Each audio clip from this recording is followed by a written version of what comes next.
একটা অভিজ্ঞতা শেয়ার করি। আমার সাথে যে ঘটনাটা ঘটে গেছে সেই ঘটনাটা যেন আর কারোর সাথে না ঘটে সেটাই বলবো। আমি বাসার থেকে বেরোই প্রতিদিনকার মতো, আমার সাইডে যাচ্ছিলাম। তো চট্টগ্রামে আমি যেহেতু থাকি, কাজ করি, আমার শরীরটা একটু অসুস্থ অসুস্থ ছিল, তারপরও আমার সাইডে কেন জানি যেতে হবে, সাইডে যাচ্ছিলাম।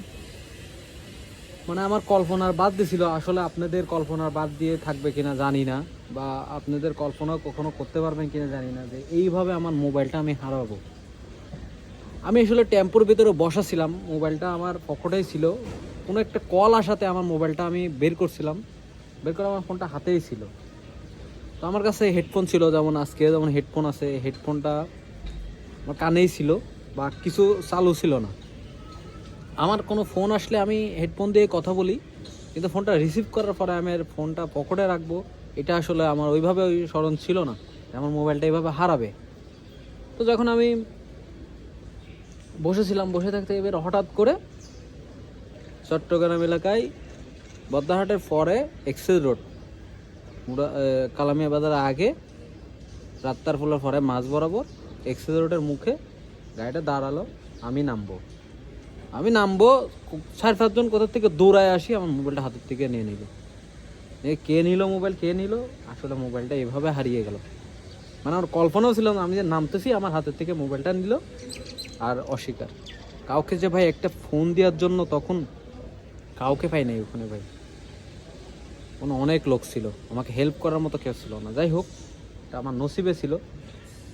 আজ থেকে আমার মোবাইলটা হারাইছে হয়তো 8-9 মাস হবে এরকম। আমি এই মোবাইলের কাগজ নিয়ে এই 8-9 মাস আগে জিডি করতে আসছিলাম। আজকেও আসছি। আজকে আসছি কি জন্য?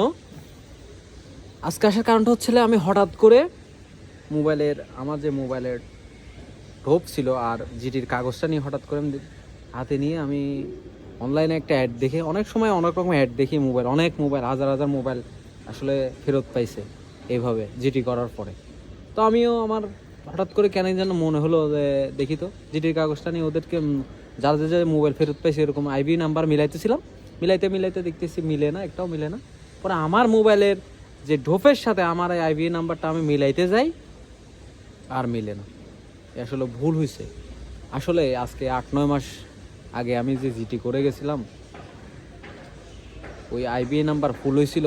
এখন আমি এটা আবার সংশোধন করতে আসছি থানায়। এই থানায় জিটি করছিলাম, ওই থানাতে আমি আবার আসছি এটা সংশোধন করার জন্য। সংশোধন করার পরে দেখা যাক ওপর আল্লাহ কী করে। আসলে মোবাইলটা ফেরত পাবো কিনা তা তো জানি না, কিন্তু আমার যেটা কর্তব্য আমার করার আমি করতেছি, বাকিটা ওপর আল্লাহর হাতে।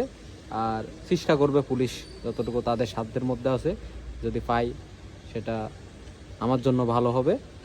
যদি ওপর আল্লাহ ইচ্ছে থাকে আমি পাবো ইনশাল্লাহ। আর আপনারা যারা রাস্তার ভিতরে মোবাইল নিয়ে চলাফেরা করেন, আপনারা সাবধানে থাকবেন। আর যাদের মোবাইল হারিয়ে যায় তারা যদি জিটি করেন কখনো, তো আইবিএ নাম্বারটা অবশ্যই আপনারা দেখে শুনে নেবেন। কেননা না দেখে নিলে একটু যদি ভুল হয় তাহলে আপনার মোবাইলটা ট্র্যাকিংয়ে দিলে কখনোই ট্র্যাকিংটা আসলে সদ্য হবে না। এতটুকুই বলার ছিল আমার। আল্লাহ হাফেজ।